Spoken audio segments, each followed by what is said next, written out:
Hi everyone, my name is Calista and I am the Indigenous Studies Collection Technician for the Glenbow Museum.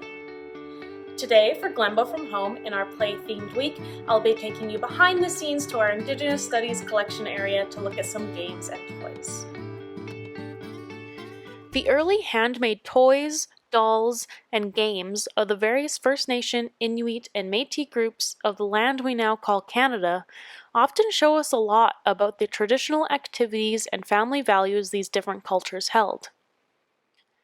Children watching their family members sewing skin clothing for the family, carving tools, or working on their hunting skills would learn to do the same through the use of play.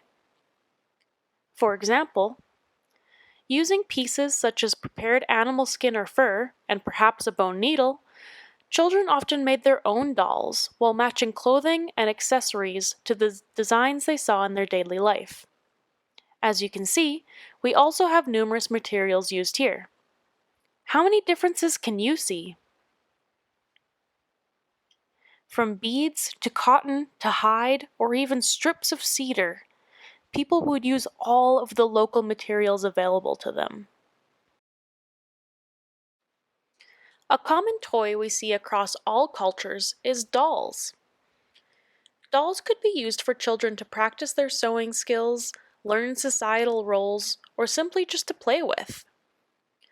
The styles of dolls often mimicked or even exaggerated decorative styles the makers saw in their everyday life.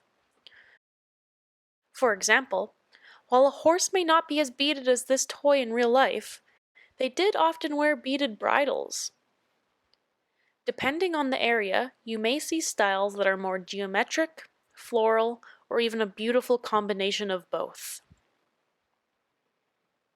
When you think of the toys you had, or perhaps a toy a family member or friend had, you likely knew someone who carried around a little baby of their own. This is also a common theme across cultures. Take, for example, this mama raven with her baby tucked into her jacket. This special jacket is called an amouti. It is a parka worn by Inuit women of the eastern area up in northern Canada. Up until about 2 years of age, a child will nestle against the mother's back in a built-in baby pouch just below the hood.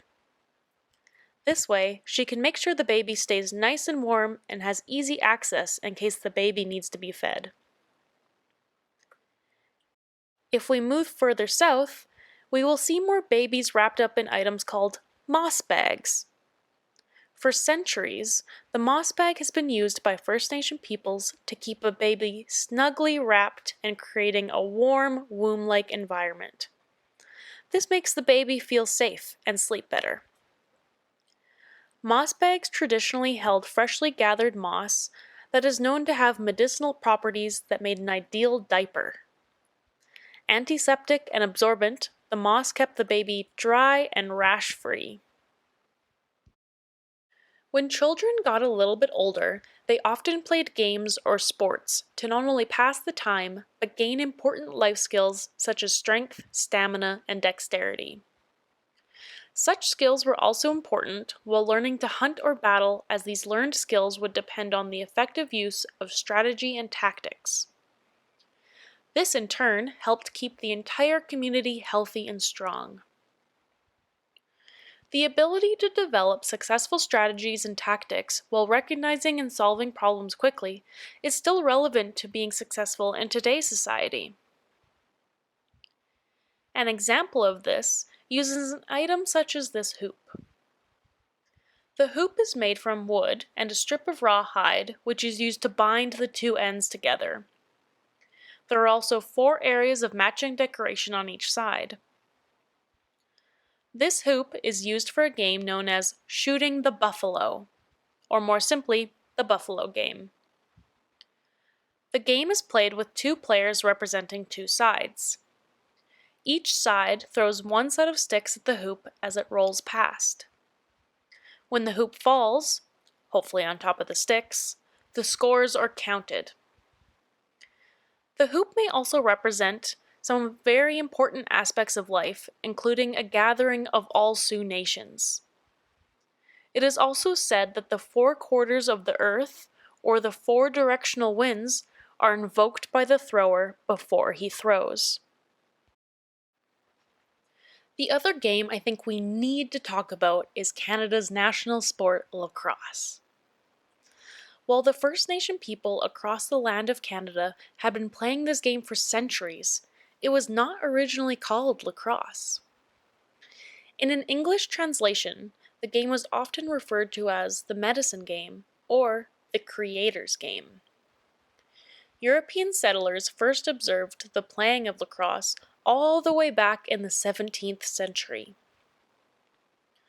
The name lacrosse came from French settlers who believed the stick looked like a bishop's crozier, or staff.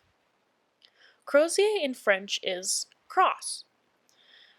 This is why they began calling the game Lacrosse, for the cross.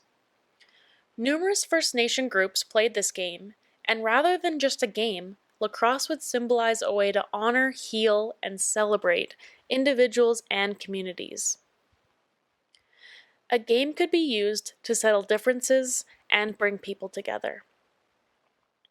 As an example, the Iroquois would hold a ceremony every spring where a communal game brings together the young and the old, male and female. They may even have a game where all the oldest players would play all of the youngest players.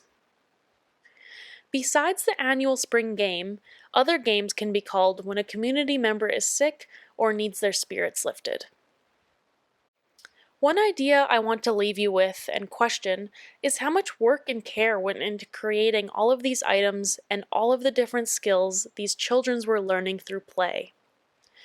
If you had a favorite one, please let us know and make sure you get out and play.